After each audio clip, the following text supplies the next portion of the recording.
If you have trees that need tending to this season, it's important to hire a tree care professional. And the Tree Geek Jake is in today to explain why and how the whole process works. And there's a big difference between somebody just knocking on your door and saying, hey, can I trim your trees, as opposed to a professional. Yeah, professional. You got to have some kind of credentials. You got to have some kind of experience. Maybe work with somebody who knows what they're doing for a while. Gone to school. I have a forestry degree, so you know, it takes a little bit. A lot like plumbing, a lot like, you know, some of the other professions that we've got. And as you go through there, some of the things on hiring one is, I find that you just ask around, ask your friends who's done it before, who's good at what they do. Exactly. If you have somebody you trust that's had somebody do work at your house.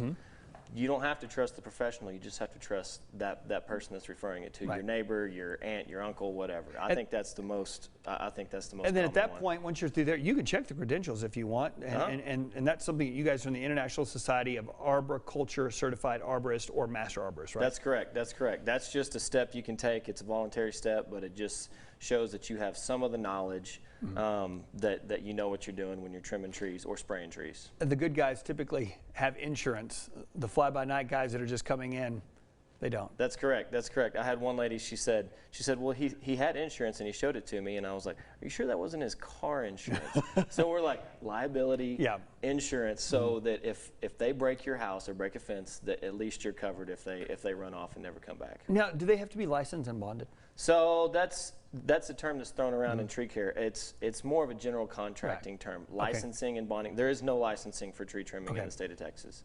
So licensing is for pesticide application. Definitely need somebody that's licensed for that. And bonded, no goods are being traded here. You're just doing work, so it doesn't really count. It's pure labor. So and the amounts are very small generally, unless you have a ranch. Right, and a good warning sign that we always talk with the Better Business Bureau about: if they're asking you for money before the job's done, don't do it. Don't do it. I see that all the time. It's happened with my grandmother when she was alive. I get a lot of jobs where I go back where guys started, and they say, we need money to go rent the stump grinder at lunch, and they're gone, and they don't even clean up. They never come up. Yep, never see them again. All right, let's talk now just kind of about why it's so important. First of all, we don't have a whole lot of trees here on the High Plains, so we need to keep and maintain the ones that we have. And it doesn't take, it takes forever to grow them, but you could lose them in a day. Yeah, just an afternoon, you get a guy out there, doesn't know what he's doing, makes a bunch of flush cuts on a big mature tree especially.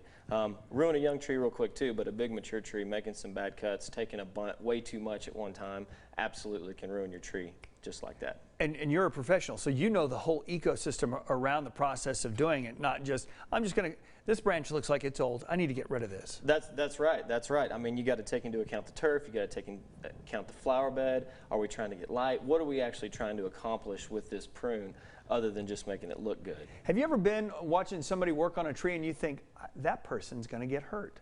They may not have done this before. That's another good sign too. Yeah, I see it, and I've actually pulled over before and say, hey, you guys doing okay? And they're like, yeah, man, don't worry about it. Okay, but if you want a really good afternoon just to chill out, give yourself about 30, 45 minutes. YouTube tree cutting fails. Oh no.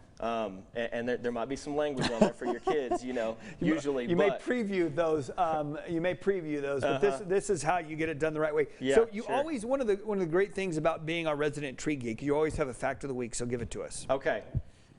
Tallest tree in the world, Hyperion redwood, is 380 feet tall. Its location is somewhat secret. It's in the Redwood National Forest. You can hike to it, but it's not. It's off the beaten path. Okay. So to put that in perspective, that is longer than a football field by 20 feet from the end zone to the end zone. Just laid, wow. Lay it down. And I thought about Hodgetown, so I looked that up. I believe a home run on the corners is 340. So 380. So that'd be 20 feet into this. No, 40 feet into the stands. Wow. So I mean, can you picture that? That's deep. Yeah, it's deep. That's very deep. That's deep. All right, listen, don't mess around with your trees. We don't have enough of them. We want to keep them, and the way we do that is we hire the right guys to make sure that we're being taken care of. So call our friend Jake there. We've got the information for you. You can find out more about Jacob Tree Inc. over on Facebook and Instagram. Don't do something yourself. If you don't know what you're doing, hire the professional and keep the cuts clean. Yep, and ask me some more questions for next time. I want to know what y'all want to know. So perfect. Cool. I love the logo, by the way. Hey, thanks. Thanks, Andy. My favorite. I Well appreciate done. it. Coming up, the 4th of July is right around the corner, so many of us